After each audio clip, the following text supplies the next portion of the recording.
Hello guys, welcome to one more mini vlog. Most of the Thursdays మేము night Saibaba టెంపుల్కి వెళ్తూ ఉంటాము. చాలా నచ్చుతుంది నాకైతే. సాయిబాబా టెంపుల్లో చాలీస్ అయితే చదువుకుంటాను అక్కడ నేను. ఈ థర్స్డే వచ్చేసి బాబా కోసం చింతపండు మామిడికి పులిహోర ప్రసాదంలో చేసుకొని వెళ్తున్నాను. అండ్ ఇదైతే నా ఓన్ రెసిపీ, చాలా బాగుంటుంది టేస్ట్ అయితే. జీలకర్ర, ఆవాలు, మెంతులు పొడి వేసి చేసుకుంటాము. టెంపుల్ పులిహోర అయితే టేస్ట్ వస్తుంది. లాస్ట్ టైం వచ్చేసి నేనైతే సేమియా పాయసం తీసుకొని వెళ్ళాను. ఇప్పుడైతే పులిహోర చేస్తున్నాను.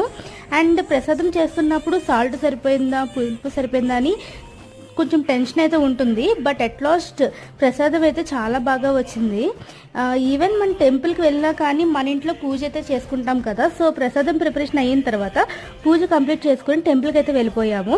ఇలా నా బ్లాగ్ అయితే కంప్లీట్ చేసేసాను. Thank you for watching my video. Bye.